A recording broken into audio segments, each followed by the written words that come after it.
Vile serikali imeandaa mkakati wa kitaifa wa matumizi ya teknolojia za kidijitali katika elimu wa mwaka 2024, 2025 hadi 2029, 30 sambamba na miongozo minne kwa ajili ya utekelezaji wa mkakati huo kama ifuatavyo: mwongozo wa ujumuishi wa matumizi ya teknolojia za kidijitali katika shule na vyuo vya walimu 2025, mwongozo wa matumizi ya teknolojia za kidijitali katika vyuo vya ufundi na mafunzo ya ufundi stadi 2025, mwongozo wa matumizi ya teknolojia za kidijitali katika vyuo vikuu 2025 na mwongozo wa matumizi ya akili unde yani artificial intelligence katika elimu 2025. Mheshimiwa Mwenyekiti, takwimu za elimu ni nyenzo muhimu katika kuboresha ufundishaji na ujifunzaji, kufanya tafiti na kutoa maamuzi mbalimbali. Kwa kutambua umuhimu huo, serikali imeunganisha mifumo ya takwimu za elimu na kuwa na mfumo mmoja wa sekta ya elimu. Aidha, imeendelea na ujenzi wa mfumo wa takwimu wa sekta ya elimu utakaowezesha upatikanaji wa takwimu zote za sekta kupitia mfumo huu. Aidha, mfumo huu utakuwa na uwezo wa kupokea takwimu mbalimbali zinazohusiana na elimu kutoka katika mifumo mingine ya serikali ikiwemo NIDA, RITA, Wizara ya Mambo ya Nje na Ushirikiano wa Afrika Mashariki, Idara ya Uhamiaji na Ofisi ya Rais TAMISEMI. Mheshimiwa Mwenyekiti, ni dhahiri kuwa mipango madhubuti ni muhimu katika kuendelea maendeleo ya sekta ya elimu. Kwa msingi huo, serikali imeandaa mpango wa maendeleo ya sekta ya elimu, Education Sector Development Plan, yani ESDP wa 2025-26 hadi 2029-30 ambao utawezesha utekelezaji wa mipango mbalimbali ya kisekta ikiwemo utekelezaji wa sera ya elimu na mafunzo. Vile vile imekamilisha mapitio ya mpango wa maendeleo ya elimu ya ufundi na mafunzo ya ufundi stadi unaotoa mwelekeo wa uimarishaji wa elimu ya ufundi na mafunzo ya ufundi stadi.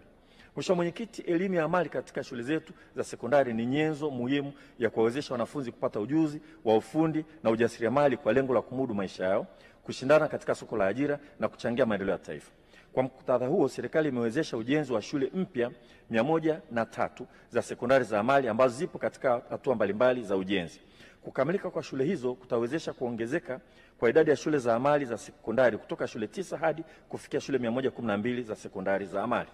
Mheshimiwa Mwenyekiti, sambamba na jitihada za kuongeza shule za sekondari za amali nchini, serikali imeendelea kuongeza udahili wa wanafunzi katika vyuo vya elimu ya ufundi hadi kufikia wanafunzi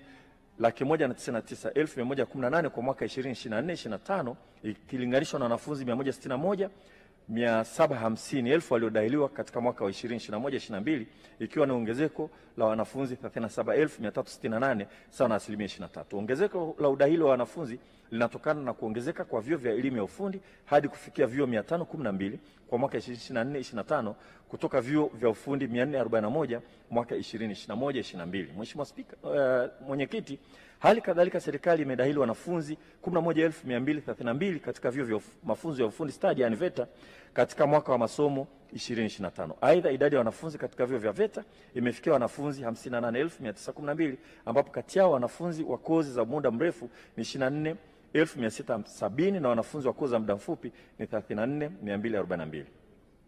Ongezeko la wanafunzi linatokana na ongezeko la vyuo vya VETA kutoka 810 mwaka 2021-22 hadi kufikia vyuo 905 mwaka 2024-25. Vile vile imedahili wanafunzi 361 katika chuo cha ualimu cha mafunzo ya ufundi stadi Morogoro MVTTC ili kuongeza idadi ya walimu wa elimu ya ufundi. Mheshimiwa Mwenyekiti, serikali imeendelea kutekeleza mpango wa kitaifa wa kuhakikisha kuwa kila wilaya na mkoa unakuwa na chuo cha mafunzo ya ufundi stadi ambapo kwa mwaka wa fedha 2024-25 serikali imeendelea na ujenzi wa vyuo 64 vya wilaya na kimoja cha mkoa wa Songwe. Ujenzi wa vyuo 63 umefikia wastani wa 45%, chuo cha mkoa wa Songwe 40% na chuo cha wilaya cha Mwino kimefikia 88%.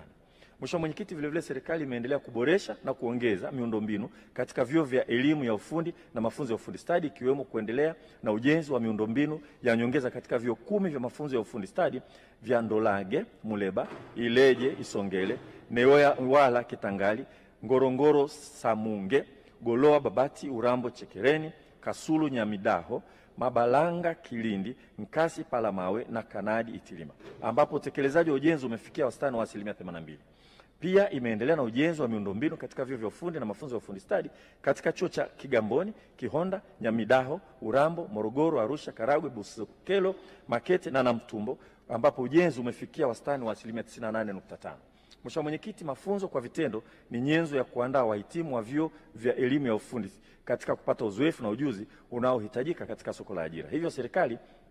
imeendelea kugharamia mafunzo kwa vitendo viwandani kwa wanafunzi 1724 wa Chuo Kikuu cha Sayansi na Teknolojia Mbeya ambapo ni wanafunzi 551 na Chuo cha Ufundi Arusha 500 na Taasisi ya Teknolojia Dar es Salaam wanafunzi 673. Mheshimiwa Mwenyekiti, serikali imeendelea kuweka mifumo madhubuti ya ithibati na udhibiti ubora kwa lengo la kuhakikisha vyuo vya elimu ya ufundi na mafunzo ya ufundi stadi na shule za sekondari za amali zinazingatia viwango vya ubora katika uendeshaji na utoaji wa mafunzo kwa kuidhinisha uanzishaji wa idara na programu 48 katika vyuo 18 ili kuendesha programu za tuzo za kitaifa za ufundi ya National Technical Award NTA kwa bodi za masomo zilizosajiliwa. Vile vile imehakiki mitaala 223 iliyoandaliwa na vyuo vya ufundi kwa lengo la kuhakikisha kuwa mafunzo yanayotolewa yanakidhi mahitaji ya soko la ajira kwa wahitimu. Mheshimiwa Mwenyekiti, serikali imeendelea kuwajengea uwezo watumishi wa vyuo vya elimu ya ufundi na mafunzo ya ufundi stadi pamoja na vyuo vya maendeleo ya wananchi kwa kutoa mafunzo ya muda mfupi kwa wanafunzi 813, watumishi 813 na muda mrefu kwa watumishi 99 katika ngazi za shahada ya uzamivu, uzamili na shahada ili kuhakikisha mafunzo yanayotolewa yanaendana na mahitaji ya soko la ajira na maendeleo ya teknolojia. Mheshimiwa Mwenyekiti, serikali imeendelea kushirikiana na sekta binafsi katika kuongeza fursa ya elimu ya msingi, sekondari na vyuo vya ualimu ili kuhakikisha kila Mtanzania anapata fursa ya kujiendeleza katika ngazi hizo kwa kusajili jumla ya shule 589 ambapo shule za awali pekee ni 24 na awali na msingi ni 344. Mheshimiwa Mwenyekiti, vile vile kwa mara ya kwanza serikali ya awamu ya 6 imetoa ufadhili kwa wanachuo 787 kusoma stashahada ya ualimu elimu maalum kwa lengo la kuongeza walimu wenye taaluma hiyo na kuboresha utendaji kazi ambapo wanufaika wanasoma katika chuo cha walimu Kabanga, Mpwapwa na Patandi. Vile vile serikali imesajili wanachuo 15,583 katika vyuo vya walimu ambapo mwaka wa kwanza wa wanafunzi 3,815, mwaka wa pili 9,977 na mwaka wa tatu 1,801. Aidha, serikali imeendelea kugharamia mafunzo kwa vitendo kwa wanafunzi 10,010 kwa vyuo vya ualimu pamoja na kugharamia huduma ya chakula kwa wanafunzi 15,570 kwa vyuo husika. Mheshimiwa Mwenyekiti, ili kuhakikisha elimu inatolewa katika shule za awali, msingi, sekondari na vyuo vya walimu inazingatia taratibu na miongozo iliyotolewa, serikali imeendelea na udhibiti ubora wa elimu katika ngazi ya elimu ya msingi, sekondari na ualimu kama ifuatavyo. Kwanza, imefanya tathmini ya jumla katika asasi 7,999 kwa kati ya 7,200 zilizolengwa zikiwemo za serikali 6,434 na zisizo za serikali 1,065 kwa mchanganuo ufuatao: shule za awali na msingi 6,458, shule za sekondari 1,016, vyuo vya walimu 21, vituo vya elimu ya nje ya mfumo rasmi 2 na vyuo vya maendeleo ya wananchi 2. Aidha, asasi hizo zilipewa ushauri wa kitaalamu na kitaaluma kwa ajili ya kuboresha ufundishaji na ujifunzaji. Pili, imefanya tathmini ya ufuatiliaji wa ushauri uliotolewa wakati wa tathmini ya jumla katika asasi 1,126 zikiwemo shule za awali na msingi 866 na za sekondari 260. Aidha, maoni na mapendekezo yaliyotolewa katika tathmini hiyo yameendelea kufanywa kazi kwa lengo la kuimarisha ufanisi katika utoaji wa elimu na imeandaa mfumo wa udhibiti ubora wa shule School Quality Assurance System unaopokea taarifa kutoka mifumo mingine ikiwemo mfumo wa taarifa za shule School Information System ili kuwezesha uchakataji wa takwimu na kutoa taarifa kwa wadau kwa wakati. Vile vile imetoa mafunzo ya matumizi ya mfumo husika kwa udhibiti ubora wa shule 102 na maafisa tehama 88 kwa ngazi ya makao makuu ya wizara na halmashauri za wilaya 67. Mheshimiwa Mwenyekiti, katika kuendelea kujenga uwezo kwa wanafunzi wa shule za msingi na sekondari katika matumizi ya tehama, serikali imeanza majaribio ya utekelezaji wa mradi wa maabara ya tehama inayotembea, yani DigiTrack Project, katika mikoa 5 kupitia kampuni ya Huawei. Mikoa iliyoanza majaribio ya utekelezaji wa mradi ni Dar es Salaam, Pwani, Morogoro, Dodoma na Singida. Vile vile serikali imeandaa mpango wa majaribio ya teknolojia za darasa janja, smart class, mfumo wa usimamizi na ujifunzaji na maabara ya mtandao na uigaji, teknolojia ya kufundishia kwa kuigiza uhalisia virtual and augmented reality na matumizi ya simu janja na vishikwambi kwa lengo la kuzibadilisha teknolojia hizo ili ziendane na mazingira ya Kitanzania na kutumika katika kujifunzia na kufundishia kwa shule za msingi na sekondari. Mheshimiwa Mwenyekiti, vile vile serikali imeendelea kuibua vipaji vya waandishi wa kazi fasihi ya Kitanzania kwa lengo la kukuza tabia kujisomea, kuhifadhi historia, amali na mitazamo bora ya taifa letu la Tanzania kwa kupitia shindano la 3 la tuzo ya taifa ya Mwalimu Nyerere ya uandishi bunifu, ambapo jumla miswada 282 ya riwaya, hadithi za watoto, ushairi na tamthilia vilipokelewa na kushindanishwa. Aidha, washindi wa kwanza hadi wa 3 walipata fedha taslimu pamoja na vyeti. Mheshimiwa Mwenyekiti, mashindano ya tuzo ya kitaifa ya Mwalimu Nyerere ya uandishi bunifu yameendelea kuleta tija kwa taifa kwa kuongeza machapisho ya kazi za fasihi ya Kitanzania. Serikali imechapa na kusambaza katika shule za sekondari na msingi jumla ya nakala za vitabu 148,000 vilivyotokana na miswada ya waandishi wa kwanza, washindi wa kwanza wa shindano la tuzo ya kitaifa ya Mwalimu Nyerere ya uandishi bunifu la tarehe 13 Aprili 2023. Mheshimiwa Mwenyekiti, serikali imeendelea kutekeleza kwa vitendo dhamira yake ya kuhakikisha kuwa uwiano wa kitabu kimoja kwa mwanafunzi mmoja unafikiwa kwa kuongeza idadi ya vitabu kwa wanafunzi wa elimu ya msingi, awali na sekondari pamoja na kiongozi cha mwalimu. Katika kutekeleza dhamira hiyo, serikali kupitia Taasisi ya Elimu Tanzania imetekeleza yafuatayo: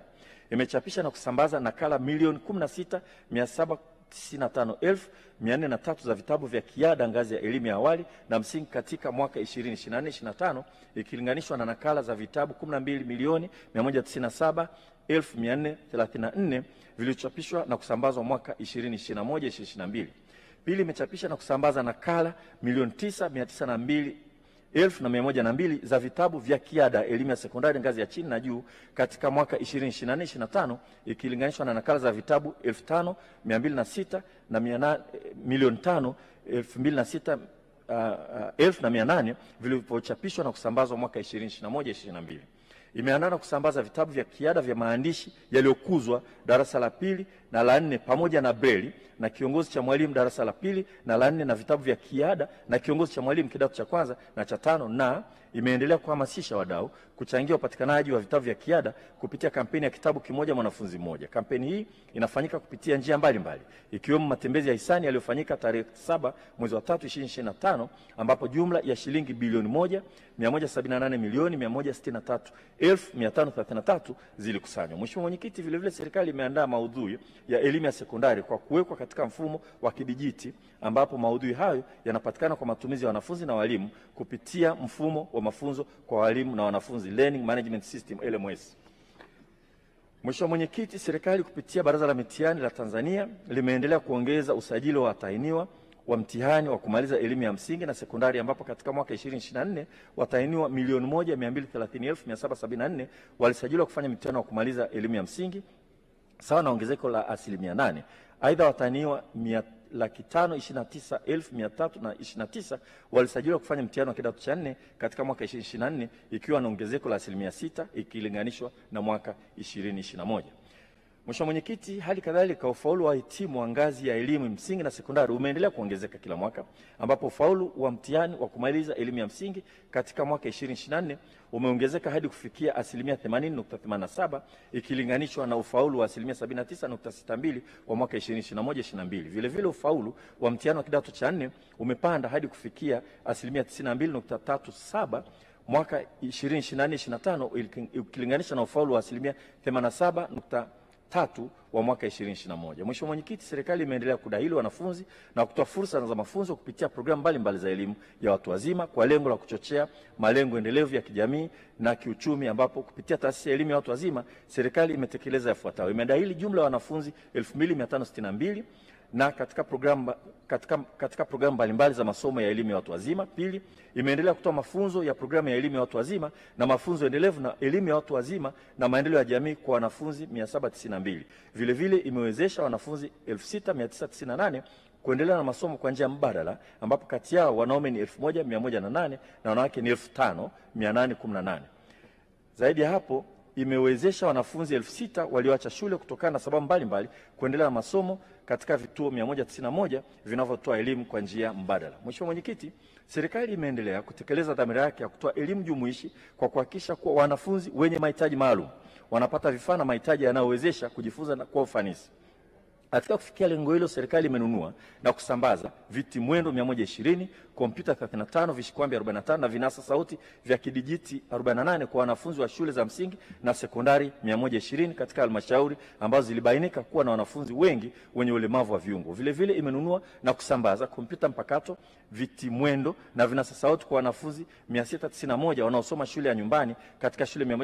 136 za msingi zilizobainika kuwa na upungufu wa vifaa. Mheshimiwa Mwenyekiti, serikali kupitia bodi ya mikopo ya wanafunzi wa elimu ya juu imeendelea kuongeza fedha kwa ajili ya mikopo kwa wanafunzi wa elimu ya juu hadi kufikia shilingi bilioni 787.4 kwa mwaka 2025 kutoka shilingi bilioni 570 zilizotolewa katika mwaka 2021-2022. Ongezeko hili la bajeti limewezesha kuongezeka kwa idadi ya wanufaika kutoka wanafunzi 177,929 mwaka 2021-2022 hadi wanafunzi 248,331 kwa mwaka 2024-2025, sawa na ongezeko la 39.6%. Mheshimiwa Mwenyekiti, vile vile serikali imeendelea kutekeleza kwa vitendo dhamira yake ya kutoa mikopo kwa ngazi ya elimu ya stashahada, yani diploma, kwa kutoa mikopo yenye thamani ya shilingi bilioni 19.95 kwa wanafunzi 7,534 wa fani za sayansi na ufundi kwa mwaka wa fedha 2024-2025, ikiwa ni ongezeko la asilimia 177.6 ikilinganishwa na wanafunzi 2,714 waliopata mikopo hiyo kwa mwaka wa fedha 2023-2024. Vile vile serikali imeendelea kutoa ufadhili wenye thamani ya shilingi bilioni 7.29 kwa wanafunzi 646 kwa mwaka wa kwanza, wanafunzi wanaoendelea wenye ufaulu uliojipambanua katika fani za sayansi, teknolojia na uhandisi na hisabati kupitia Samia Scholarship. Mheshimiwa Mwenyekiti, sambamba na ufadhili huo, serikali kwa mara ya kwanza imeanza kutoa ufadhili kwa wanafunzi wa Kitanzania wanaosoma shahada za juu katika sayansi na teknolojia ya nyuklia nje ya nchi kupitia tunachokiita Samia Extended Scholarship, ambapo wanafunzi 5 wamenufaika tayari. Mheshimiwa Mwenyekiti, serikali imeendelea kuweka mikakati madhubuti ya kuimarisha urejeshaji wa mikopo ya wanafunzi wa juu, elimu ya juu, kwa lengo la kuongeza idadi ya wanufaika wapya na wanaoendelea, ambapo katika mwaka wa fedha 2024-2025 jumla ya shilingi bilioni 161 milioni 287,805,492 zimekusanywa. Mheshimiwa Mwenyekiti, serikali imeendelea kuboresha miundombinu katika vyuo vikuu na taasisi za sayansi na teknolojia kwa lengo la kuimarisha mazingira ya kufundishia na kujifunzia kwa kukamilisha na kuendelea na ujenzi miundombinu mbalimbali katika taasisi hizo, ikiwemo kukamilisha ujenzi wa jengo la maabara mtambuka la Dr. Samia Suluhu Hassan lenye maabara 8, madarasa 8 yenye uwezo wa kuchukua wanafunzi 3,205 kwa wakati mmoja katika Chuo Kikuu cha Sokoine cha Kilimo. Jengo hilo lilizinduliwa Agosti 6, 2024 na Rais wa Jamhuri ya Muungano wa Tanzania Mheshimiwa Dr. Samia Suluhu Hassan, na kukamilisha ujenzi wa madarasa yenye ghorofa 2 na hosteli kwa ajili ya wanafunzi wa kiume katika Kituo cha Umahiri cha Ngozi cha Taasisi ya Teknolojia Dar es Salaam kampasi ya Mwanza. Mheshimiwa Mwenyekiti, vile vile serikali inaendelea na utekelezaji wa mradi wa elimu ya juu kwa mageuzi ya kiuchumi ili kuimarisha utoaji wa elimu, ikiwemo ujenzi wa kampasi 16 za taasisi za elimu ya juu ambazo zipo katika hatua mbalimbali za ujenzi kama ifuatavyo: Chuo Kikuu cha Dar es Salaam kampasi ya Zanzibar Buyu 50%, utekelezaji umefikia 50%. Chuo Kikuu cha Dar es Salaam kampasi ya Kagera 50%. Chuo Kikuu cha Sokoine kampasi ya Katavi 15%. Chuo Kikuu cha Afya Sayansi Shirikishi cha Muhimbili kampasi ya Kigoma 10%. Chuo Kikuu cha Dar es Salaam kampasi ya Lindi 50%. Chuo Kikuu Ardhi kampasi ya Mwanza 10%. Chuo Kikuu cha Sayansi na Teknolojia ya Mbeya kampasi ya Rukwa 87%. Chuo cha Ushirika Moshi kampasi ya Shinyanga 46%. Chuo Kikuu cha Mwalimu Julius Kambarage Nyerere cha Kilimo na Teknolojia kampasi ya Tabora 10%, na Chuo Kikuu cha Mzumbe kampasi ya Mkinga Tanga 45%. Mheshimiwa Mwenyekiti, serikali imeendelea kuimarisha ushirikiano na taasisi za elimu ya juu zilizoko nje ya nchi kwa lengo la kutoa fursa za masomo kwa Tanzania kupitia scholarship zinazotolewa na nchi rafiki kwa kutoa ufadhili kwa wanafunzi 181 kwenda nchi rafiki kama ifuatavyo: Urusi 90, Algeria 33, China 120, Hungary 20, Jumuiya ya Madola ya Uingereza 5 na Mauritius 2. Aidha, imeendelea kutoa ufadhili kwa wanafunzi 15 kutoka China wanaosoma lugha ya Kiswahili katika Chuo Kikuu cha Dar es Salaam. Mheshimiwa Mwenyekiti, utekelezaji wa afua za kuwezesha utoaji wa elimu kwa wanafunzi wenye mahitaji maalum katika taasisi za elimu ya juu ni hatua muhimu katika kuhakikisha usawa katika utoaji wa elimu. Hii inahusisha kuweka mazingira ya kujifunzia ambayo yanawezesha wanafunzi wenye mahitaji maalum kushiriki kamilifu katika masomo yao na kufikia malengo yao ya kitaaluma. Ili kufanikisha hili, serikali imetekeleza yafuatayo: imesambaza vifaa saidizi ikiwemo kompyuta mpakato 29, vishikwambi 45, vifaa vya usikivu 46, digital voice recorder 36, viti mwendo 15 na binoculars 10 katika taasisi 7 za elimu ya juu. Aidha, imetoa miguu bandia kwa wanafunzi 4 wa Chuo Kikuu cha Sokoine cha Kilimo na imetoa bajaji 2, vifaa vya usikivu 5, voice recorder 1, vishikwambi 2 kwa wanafunzi wenye mahitaji maalum Chuo Kikuu cha Ushirika Moshi. Pili, imetoa mafunzo kuhusu elimu maalum na elimu jumuishi kwa washiriki 1668 ikiwemo wanafunzi, wahadhiri na viongozi wa vyuo kutoka Chuo Kikuu cha Sayansi na Teknolojia Mbeya, Taasisi ya Afrika ya Sayansi na Teknolojia ya Nelson Mandela, Chuo cha Kumbukumbu ya Mwalimu Nyerere na Taasisi ya Uhasibu TIA. Aidha, imetoa mafunzo kwa wasimamizi wa hosteli 147 wa vyuo vikuu 19 kwa lengo la kuwajengea uwezo wa kuwabaini wanafunzi wenye mahitaji maalum na namna ya kuwapa huduma kulingana na mahitaji yao. Mheshimiwa Mwenyekiti, serikali imeendelea kuendeleza kitaaluma na kitaalamu wahadhiri na watumishi wa taasisi za elimu ya juu kwa lengo la kuongeza ufanisi wa utendaji kwa kutoa mafunzo ya muda mfupi kwa watumishi 639 na mafunzo ya ngazi ya stashahada, shahada ya umahiri na shahada ya uzamivu kwa watumishi wahadhiri 305. Mheshimiwa Mwenyekiti, serikali imeendelea kuimarisha uwezo wa nchi katika tafiti ili kukuza na kuendeleza maarifa, teknolojia na ubunifu kwa lengo la kuchangia maendeleo ya jamii, kiuchumi, kisayansi na kusaidia kutatua changamoto mbalimbali kwa kutoa vibali 489 kwa watafiti wa ndani na nje ya Tanzania wanaofanya tafiti katika nyanja za kisayansi ya jamii, sayansi asilia, sayansi tiba na afya, kilimo na sayansi ya mifugo. Aidha, imeanzisha dirisha la utoaji wa mikopo kwa watafiti na wabunifu kupitia mfuko wa taifa wa uendelezaji wa sayansi na teknolojia MTUSATE kwa kushirikiana na benki ya CRDB. Vile vile imeendelea na utekelezaji wa mradi ya utafiti 784 kupitia taasisi za elimu ya juu katika maeneo ya elimu, afya, mazingira, kilimo, utawala wa ardhi, ujenzi, usanifu wa majengo, uchumi endelevu wa viwanda na mabadiliko ya tabia nchi na njia ya uvunaji wa maji. Mheshimiwa Mwenyekiti, serikali imezindua mfuko wa Samia Innovation Fund wenye thamani ya shilingi bilioni 2.3 utakaotoa mikopo nafuu kwa wabunifu kwa lengo la kuendeleza na kubiasharisha bunifu pamoja na kutoa fursa za ajira kwa Tanzania kupitia kazi za ubunifu. Mfuko ulizinduliwa na Mheshimiwa Dr. Doto Biteko, Naibu Waziri Mkuu na Waziri wa Nishati, kwa niaba ya Mheshimiwa Dr. Samia Suluhu Hassan, Rais wa Jamhuri ya Muungano wa Tanzania. Mheshimiwa Mwenyekiti, vile vile serikali imekamilisha mkakati wa kitaifa na mpango wa utekelezaji wa kuhamasisha ushiriki wa Watanzania wanaoishi nje ya nchi, yani diaspora 2024-25 hadi 29-30 katika shughuli za sayansi, teknolojia na ubunifu nchini. Sambamba na hatua hiyo, serikali imekamilisha mkakati wa kitaifa wa ugharamiaji na utoaji wa motisha katika masuala ya sayansi, teknolojia na ubunifu kwa lengo la kuimarisha uwekezaji na hamasa kwa wadau katika masuala hayo. Mheshimiwa Mwenyekiti, serikali imeendelea kutoa huduma kwa jamii ili kutatua changamoto mbalimbali kupitia taasisi za elimu ya juu na vyuo vya elimu ya ufundi kwa kutoa huduma za ushauri wa kitaalamu kwa jamii ikiwemo kutoa mafunzo na ushauri kwa wadau 7610 kuhusu uongozi, uchumi wa vyama, uandaaji wa mipango mikakati ya vyama, uwekezaji katika vyama na elimu ya fedha kwa vyama na mtu binafsi ili kuimarisha utekelezaji wa kazi za vyama vya ushirika kupitia Chuo Kikuu cha Ushirika Moshi. Vile vile imetoa mafunzo, huduma za ugani katika ushauri kwa jamii kwa wadau 1,572,390 ikiwemo wakulima, wafugaji, maafisa ugani, watafiti na wafanyakazi kutoka serikalini na mashirika binafsi kupitia Chuo Kikuu cha Kilimo Sokoine. Mheshimiwa Mwenyekiti, katika kusimamia matumizi salama ya teknolojia ya nyuklia, serikali imepima uwepo wa mionzi kwenye jumla ya sampuli 26,349 za vyakula na mbolea kati ya sampuli 50,000 zilizolengwa. Kati ya hizo sampuli 600,861 ziliingia nchini na sampuli 18,892 zilisafishwa nje ya nchi. Sampuli 496 zilikuwa na mbolea na tumbaku na bidhaa zingine. Aidha, matokeo ya upimaji yalionyesha kuwa sampuli hizo hazikuwa na madhara yoyote yatokana na mionzi. Aidha, imesajili jumla ya vyanzo vipya vya mionzi 66 na hivyo kuwezesha nchi kuwa na jumla ya vyanzo vya mionzi 1637 vilivyosajiliwa. Vile vile imetoa vyeti 157 kwa waliokidhi vigezo vya kusimamia utoaji wa mionzi kwa watu, wagonjwa, ufungaji, matengenezo na uendeshaji wa vifaa vya mionzi.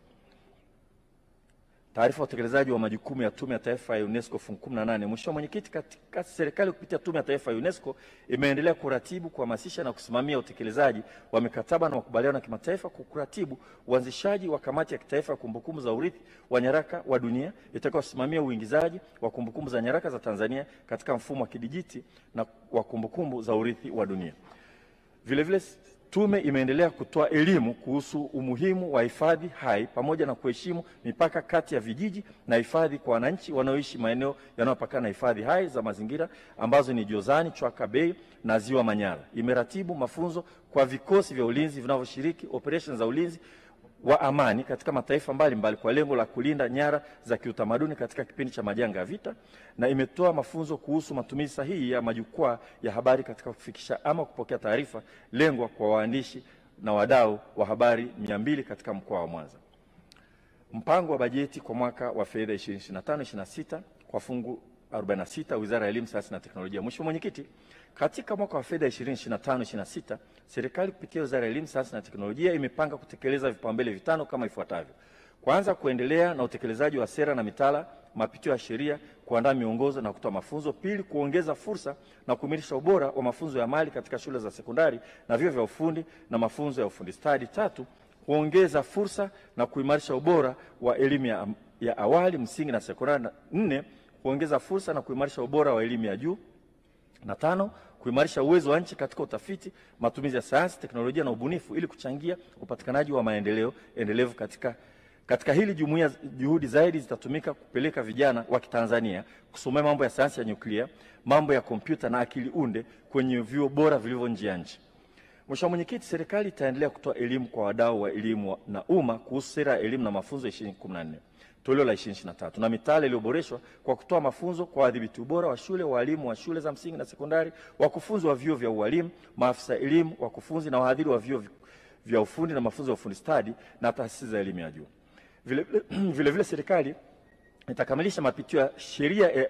sheria ya elimu sura ya 553 ili iendane na matakwa ya sera ya elimu na mafunzo 2014 toleo la 2023. Aidha, itakamilisha mapitio ya sheria katika taasisi ya Tume ya Taifa ya Sayansi na Teknolojia, Bodi ya Huduma za Maktaba, Baraza la Taifa la Mitihani, Taasisi ya Elimu ya Watu Wazima Tanzania, Mamlaka ya Elimu na Mafunzo ya Ufundi Stadi, Tume ya Vyuo Vikuu Tanzania, Baraza la Elimu ya Ufundi na Mafunzo Stadi, Taasisi ya Elimu Tanzania, Mamlaka ya Elimu Tanzania ili kuendana na sera pamoja na mikataba ya makubaliano ya kikanda na kimataifa. Mheshimiwa Mwenyekiti, serikali itakamilisha zana mbalimbali za utekelezaji wa sera ikiwemo mwongozo wa upimaji na tathmini katika elimu, mfumo wa taifa wa upimaji na tathmini katika elimu na mfumo wa taifa wa mitaala kwa lengo la kuwezesha ufanisi katika utekelezaji wa sera. Mheshimiwa Mwenyekiti, vile vile itaendelea serikali kuandaa na kuhuisha miongozo mbalimbali ya utoaji wa elimu na mafunzo nchini ili iendane na sera ya elimu na mafunzo ya 2014 toleo la 23 na mitaala iliyoboreshwa kwa kuhuisha mwongozo wa uanzishaji na usimamizi wa elimu ya watu wazima na elimu nje ya mfumo rasmi na kuandaa mfumo wa kitaifa wa kuendeleza kitaalamu wakufunzi na wafanyakazi wasio wakufunzi katika vyuo vya elimu ya ufundi na mafunzo ya ufundi stadi na mwongozo wa kitaifa wa ushirikiano baina ya viwanda na taasisi za elimu ya ufundi na mafunzo ya ufundi stadi na mwongozo wa uanzishaji wa kampuni bunifu spin-off companies na vituo vya ubunifu wa teknolojia kwa taasisi ya elimu ya juu za umma na binafsi pamoja na taasisi za tafiti wa maendeleo. Mheshimiwa Mwenyekiti, mafunzo endelevu ni muhimu katika kuendeleza taaluma na kuimarisha utendaji kazi wa walimu, wakufunzi, wadhibiti ubora wa shule na wasimamizi wa elimu nchini. Kwa muktadha huo, serikali itaendelea kutoa mafunzo kwa walimu 13784, maafisa elimu 488, wadhibiti ubora 544, wakufunzi 100, wanafunzi 5172 na walezi 100 wa scout katika maeneo mbalimbali ikiwemo usawa wa kijinsia, masomo ya biashara na ufundi, ufundishaji wa elimu ya awali, utawala bora na management ya elimu, ushauri nasihi pamoja na utoaji wa huduma kwa wanafunzi wenye mahitaji maalum. Mheshimiwa Mwenyekiti, ili kuimarisha utoaji wa elimu ya amali katika shule za sekondari nchini, serikali kupitia Mamlaka ya Elimu Tanzania itawezesha upanuzi wa shule 55 za sekondari kuwa sekondari za amali.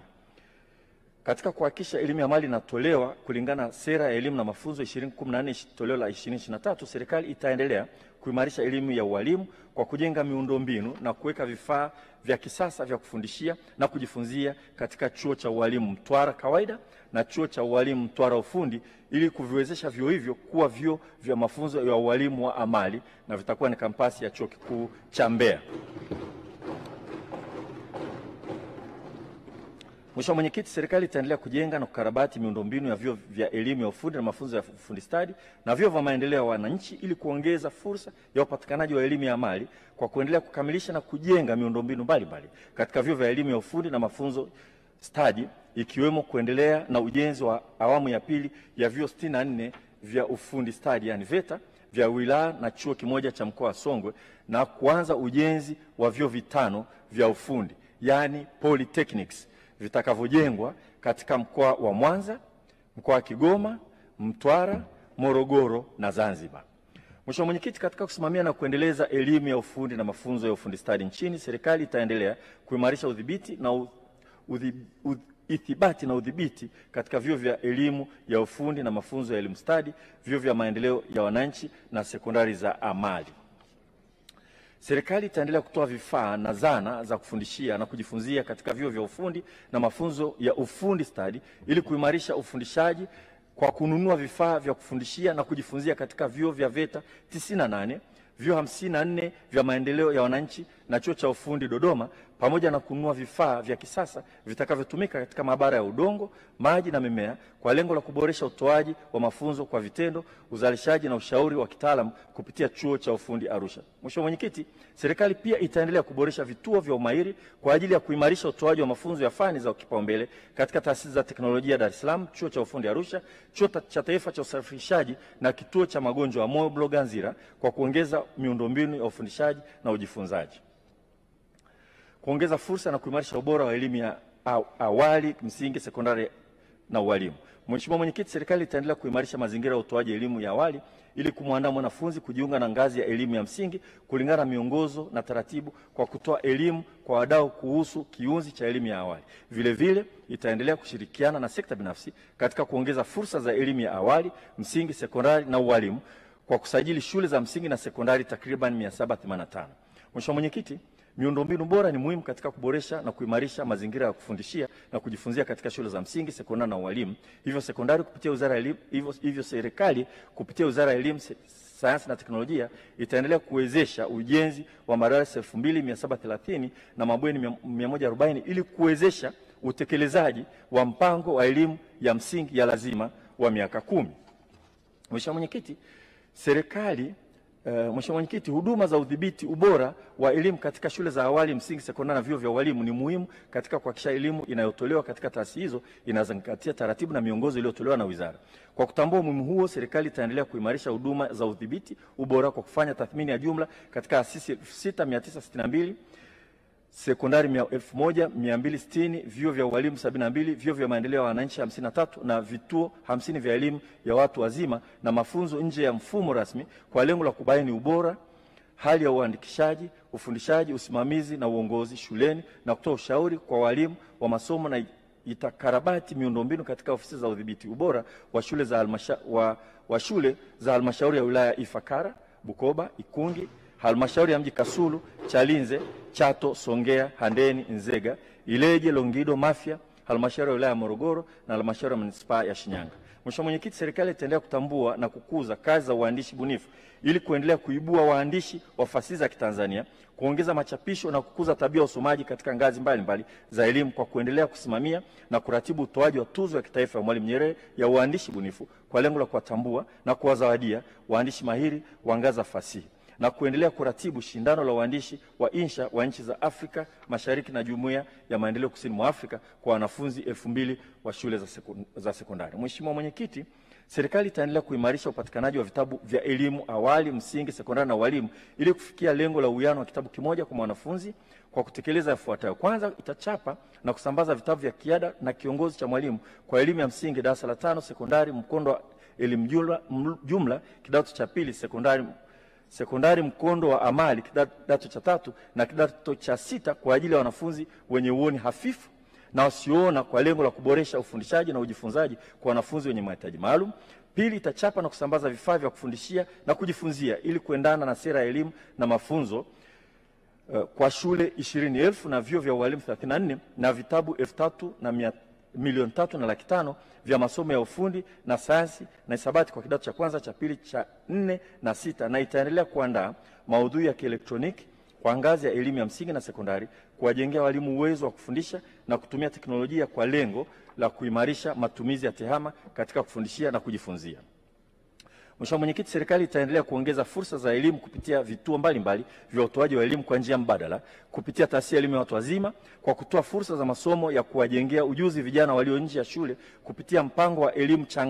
changamani, yani IPOSA, kutoka vijana 6,500,000 6,500 kwa mwaka 2024-2025 hadi 22,500 kwa mwaka 2025-2026. Vile vile itaongeza fursa za utoaji wa elimu ya sekondari kwa njia mbadala kwa kuongeza udahili wa wanafunzi kutoka 11,762 kwa wanafunzi 2024-2025 hadi 15,000 kwa mwaka kwa 2025-2026 ili kuhakikisha kila mwanafunzi anakamilisha mzunguko wa elimu. Mheshimiwa Mwenyekiti, serikali itaendelea kutoa ufadhili wa masomo kwa walimu 2,000 watakaosoma stashahada ya walimu wa elimu maalum na kuendelea kuimarisha utoaji wa elimu jumuishi kwa wanafunzi na walimu wa elimu ya awali, msingi, sekondari na walimu, ikiwa ni moja ya jitihada za kuondoa vikwazo vya kimfumo kwa kuimarisha huduma za ubainishaji na upimaji, mafunzo, uandaaji wa miongozo wa ngazi zote za elimu. Mheshimiwa Mwenyekiti, serikali itaanza utekelezaji na uendelezaji wa bodi ya kitaalamu ya walimu. Narudia tena, Mheshimiwa Mwenyekiti, serikali itaanza utekelezaji na uendeshaji wa bodi ya kitaalamu ya walimu ili kuhakikisha walimu wanaohitimu katika vyuo vinavyotoa mafunzo ya elimu ya walimu vinavyotambulika na serikali wanapata usajili utakaowezesha kutambulika ndani na nje ya nchi pamoja na kuendeleza utaalamu wao. Aidha, bodi itawezesha usajili na uendelezaji wa walimu wote walioajiriwa katika shule za sekondari za serikali na zisizo za serikali. Mheshimiwa Mwenyekiti, vile vile serikali itaboresha miundombinu katika vyuo vya walimu nchini kwa kuanza ujenzi wa nyumba 3 za wakufunzi katika chuo cha walimu Sumbanga, Mhonda na Dakawa, na itaendelea kukamilisha ujenzi wa miundombinu katika chuo cha walimu Mpwapwa na Kleru, ujenzi wa jengo la utawala katika chuo cha walimu Tarime, Kinampanda, Kitangali, Mpuguso, Shinyanga na Ndala, na ujenzi wa miundombinu ya michezo katika chuo cha walimu Dakawa na Butimba. Vile vile itanunua na kusambaza vifaa vya kufundishia na kujifunzia katika vyuo 34 vya walimu na itanunua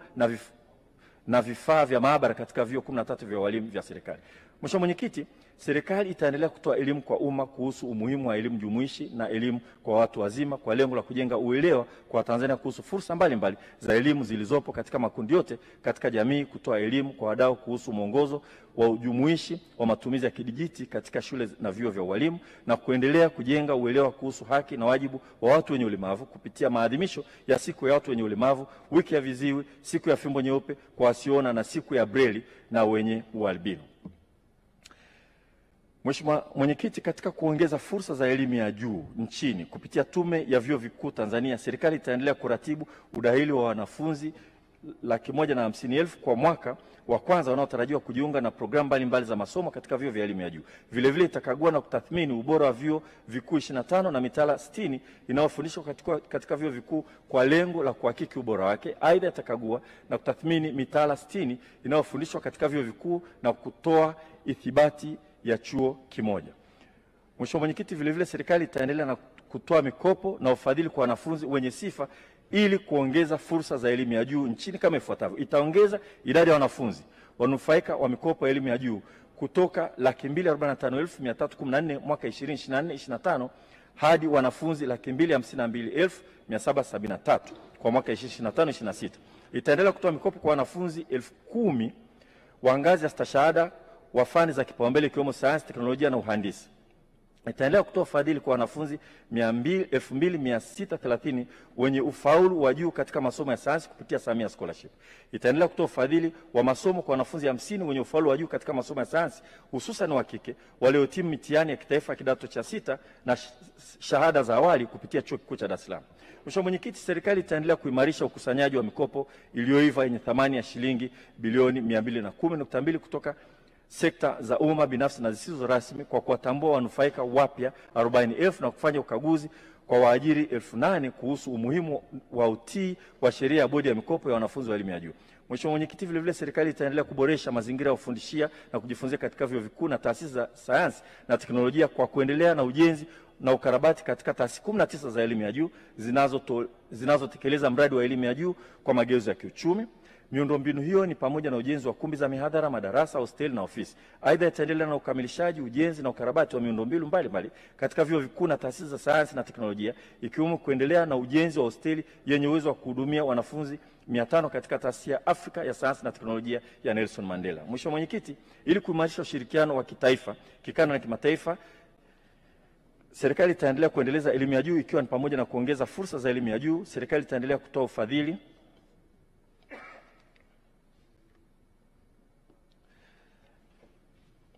Mheshimiwa Naibu Spika, ili kuimarisha ushirikiano wa kitaifa, kikanda na kimataifa, serikali itaendeleza elimu ya juu, ikiwa ni pamoja na kuongeza fursa za elimu ya juu. Serikali itaendelea kutoa ufadhili kwa wanafunzi 15 kutoka China wanaosoma lugha ya Kiswahili katika Chuo Kikuu cha Dar es Salaam kwa lengo la kukuza na kubiasharisha lugha ya Kiswahili. Vile vile itatoa ufadhili kwa wanafunzi 2 raia wa Oman na wanafunzi 5 raia wa Hungary kusoma katika vyuo vikuu hapa nchini kulingana na mikataba na utaratibu. Vile vile itaratibu uhusiano wa kiutendaji kati ya taasisi 15 za elimu ya juu, sekta binafsi, viwanda, ili kuwezesha wanafunzi kupata nafasi ya kujifunza kwa vitendo. Mheshimiwa Naibu Spika, serikali itaendelea kuimarisha utoaji wa elimu ya jumuishi kwa wanafunzi na walimu katika taasisi za elimu ya juu kwa kuwezesha ushiriki wa viongozi wa elimu 420, watumishi 30, wanafunzi wenye ulemavu 20 na wasio na ulemavu 370 kutoka taasisi 10 za elimu ya juu kushiriki kongamano kuhusu elimu jumuishi. Mheshimiwa Naibu Spika, serikali itaendelea kuimarisha masuala mtambuka ikiwemo mazingira,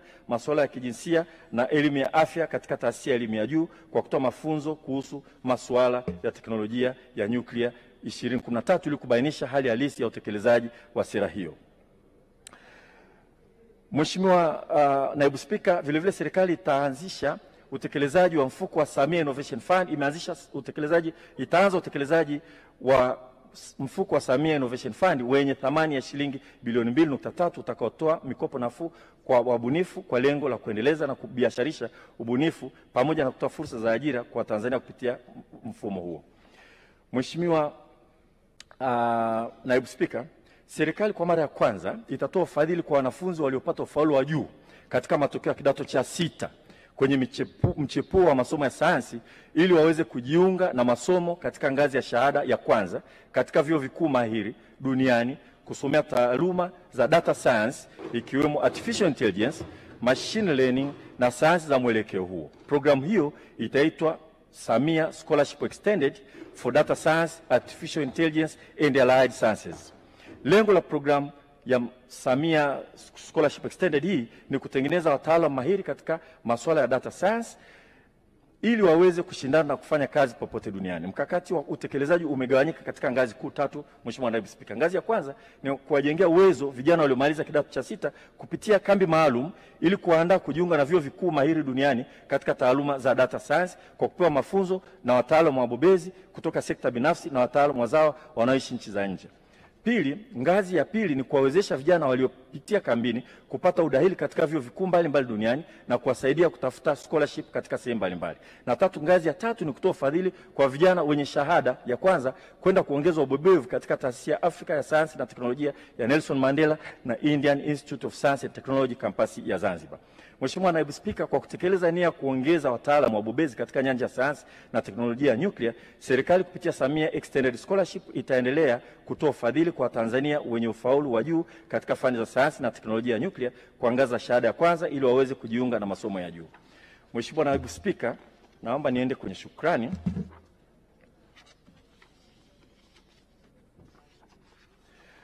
Mheshimiwa Naibu Spika, naomba nitoe shukrani kwa taasisi zifuatazo. Kwanza nitoe shukrani kwa Mheshimiwa QS Omar Juma Kipanga, Naibu Waziri wa Elimu, Sayansi na Teknolojia, kwa ushirikiano wanaonipatia katika kutekeleza majukumu yangu na kufikia malengo ya wizara. Aidha, napenda kumshukuru Katibu Mkuu Profesa Caroline Ignas Nombo, Naibu Makatibu Wakuu Profesa Daniel Mushi na Dr. Wilson Mahera kwa kunipa ushirikiano. Vile vile ninaomba kutoa shukrani zangu kwa kamishna wa elimu, wakurugenzi, wakuu wa taasisi na watumishi wote kwa kusimamia utekelezaji wa majukumu ya wizara kwa ufanisi. Mheshimiwa Naibu Spika, pia napenda kuwashukuru viongozi wa vyama vya wafanyakazi, walimu, wanafunzi na wadau wote wa elimu kwa ushirikiano wao katika utekelezaji wa majukumu yangu. Aidha, napenda kutoa shukrani zangu za dhati kwa wamiliki na mameneja wa shule, vyuo na taasisi binafsi ambao wamekuwa wakishirikiana na serikali katika kutoa huduma ya elimu na mafunzo nchini. Mheshimiwa Naibu Spika, vile vile ninawashukuru washirika wa maendeleo na watu wote wa elimu wadau wote wa elimu ambao wamechangia kufanikisha utekelezaji wa mipango ya miradi ya elimu, sayansi na teknolojia. Naomba kuwatambua baadhi yao kama ifuatavyo: Afrika Kusini, Brazil, Canada, China, Cuba, Ethiopia, Finland, Hungary, India, Israel, Italy, Japan, Kenya, Korea Kusini, Mauritius, Misri, Norway, Sweden, Ufaransa, Uholanzi, Uingereza, Ujerumani, Urusi, Uturuki, Uswisi. Aidha, natambua pia mchango wa Jumuiya ya Afrika Mashariki na Jumuiya ya Maendeleo Kusini mwa Afrika. Mheshimiwa Naibu Spika, napenda pia kushukuru mashirika ya kitaifa na kimataifa yanayochangia kufanikisha miradi na programu za elimu, sayansi na teknolojia ambayo ni pamoja na Aga Khan Education Services, Baraza Kuu la Waislamu Tanzania BAKWATA, Benki ya Dunia, Benki ya Maendeleo ya Afrika, British Council, Campaign for Female Education, Christian Social Services Commission, Comprehensive Nuclear Test Ban Treaty Organization, DAD, Foreign Commonwealth and Development Office FCDO, Global Partnership for Education GPE, Human Development Innovation Fund, Inter-University Council for East Africa, International Atomic Agency, Japan International Cooperation Agency, Jumuiya ya Madola, Karibu Tanzania Organization, Korea International Cooperation Agency, Plan International, Swedish International Development Agency, Tanzania Education Network, Mtandao wa Elimu Tanzania TENMET, Umoja wa Nchi za Ulaya, United Nations Development Program, United Nations Education, Scientific and Cultural Organization UNESCO, na United Nations International Children's Emergency Fund UNICEF. Mheshimiwa Naibu Spika, ili kuwezesha utekelezaji wa malengo yaliyoainishwa kwa mwaka wa fedha 2025/26, Wizara ya Elimu, Sayansi na Teknolojia fungu 46 inaomba kuidhinishiwa jumla ya shilingi trilioni 2, 436 bilioni, 428 milioni, 405 elfu kwa mchanganuo ufuatao: shilingi bilioni 688, 614 milioni 234 elfu ni kwa ajili ya matumizi ya kawaida ya wizara, ambapo shilingi bilioni 635, 249 milioni 992 elfu ni kwa ajili ya mishahara, na shilingi bilioni 53, 364 milioni 242 elfu ni kwa ajili ya matumizi mengineyo. Shilingi trilioni 1, 747 bilioni 814 milioni 171 elfu zinaomba kwa ajili ya miradi ya maendeleo, na ambapo shilingi trilioni 1, 186 bilioni 987 milioni 965 elfu ni fedha za ndani, na shilingi bilioni 560, 826 milioni 206 elfu fedha kutoka kwa washirika wa maendeleo. Mheshimiwa Naibu Spika, Wizara kupitia Tume ya Taifa ya UNESCO fungu 18 inaomba kuidhinishiwa jumla ya shilingi bilioni 3, 240 milioni 288 elfu kwa ajili ya matumizi ya kawaida, ambapo mshahara ni shilingi bilioni 1, 538 milioni 96 elfu na matumizi mengineyo ni shilingi bilioni 1, 702 milioni 192 elfu. Mheshimiwa Naibu Spika, kwa heshima kubwa naomba sasa Bunge lako tukufu likubali kupokea, kujadili na kupitisha makadirio ya bajeti ya wizara fungu 46 na fungu 18 yenye jumla ya shilingi trilioni 2, 439 bilioni 668 milioni na 693 elfu. Mheshimiwa Naibu Spika, napenda kuhitimisha kwa kutoa shukrani zangu za dhati kwako wewe na waheshimiwa wabunge wote kwa kunisikiliza. Hotuba hii inapatikana katika tovuti ya wizara. Mheshimiwa Naibu Spika, naomba kutoa hoja. Asante. Hoja imeungwa